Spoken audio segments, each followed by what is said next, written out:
مسافرین ولایات جنوب و جنوب غرب در منطقه کمپنی تجمع کرده و منتظر رفتن به طرف خانه هایشان هستند. عموما هر انسان هنگام رفتن به سوی خانه و کاشانه‌اش خوشحال می باشد، اما ایستگاه موترهای مسافربری در غرب کابل به محل مایه نگرانی برخی از مسافرین مبدل گردیده است. مسافرین جنوب، جنوب غرب و برخی از مناطق دیگر کشور از یک هفته بدین سو از مسدود بودن شاهرای کابل قندهار شکایت دارند. یک تن از آنان می گوید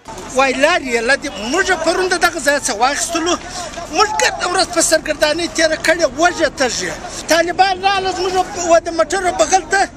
اوس موږ پر دغه بندو کې یو پیر وکړ پر موږ دا غټې غټې ګولۍ راځي پر موږ مشرلې عیالته پر سیاسر راسره دي اولادونه م راسره دي موږ دغه پېرزوانه و چې موږ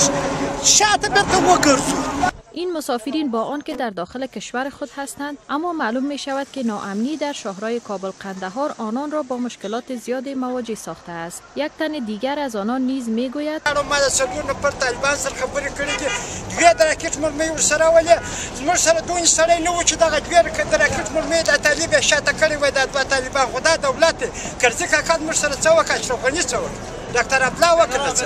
دغه دغونې لار نه په دوه نفر طالبان باندې. مخالفین مسلح دولت هفته گذشته بالای چند پوسته امنیتی در ولایت غزنی حمله کرده و شاهرای بزرگ کابل قندهار را بر روی ترافیک مسدود ساختند. گفته می شود که در مناطق ششگاو، سالار و سیدآباد مخالفین مسلح به سرک‌ها برآمده و رفت آمد مردم را با مشکلات مواجه ساختند. طالبان هنگام مسدود ساختن شاهرای کابل قندهار از مردم عام هم خواستند که رفت آمدشان را برای یک مدت متوقف بسازند. با آنکه طالبان با پخش خبرنامه گفتند که این را بر روی ترافیک باز است، اما مسافرین میگویند که جرأت نمیکنند از این مسیر عبور کنند. وزارت داخله افغانستان میگوید نیروهای خاص پلیس آماده ختم هر گونه تهدید هستند. احمدالله رئیس یک شرکت ترانسپورتی در غرب کابل در اده قندهار میگوید که حکومت وعده کرده بود که امنیت را در شاهراها تامین میکند، اما اکثر وسایط مسافربری به خاطر نبود امنیت از نیمرا به کابل برمیگردند. حکومت وګوري وای خیر خو خیرت هغه چې موږ په واسطه هغه بیا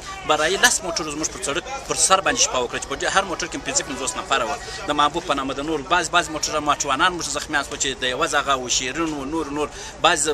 سپاریان زخمیان شول حالت خلک یو د وشیدان سی ډیر بد حالات وروره خدای دې بس خیر پیش کې هله مدرس جمهور او د شورای امنیت رئیس دا چې وروره د زموږ په باره کې او جدي غور وکي فکر وکي وروره یا موږ لا سره پرېږي یا وروره زموږ ژغ واوري چې وروره یا مونږ کې پر ولای چې پر لکه وروره د لار تضمین واخلي. مسافرین، راننده ها و رؤسای شرکت های ترانسپورتی در حال از مسدود بودن شاهراها شکایت می کنند که اخیراً حکومت افغانستان فعالیت های خود را در برابر مخالفین مسلح گسترده ساخته است. مسدود بودن را نه تنها تهدید به امنیت جان مردم خوانده می شود، بلکه کاروبار و اقتصاد مردم را نیز متضرر ساخته است.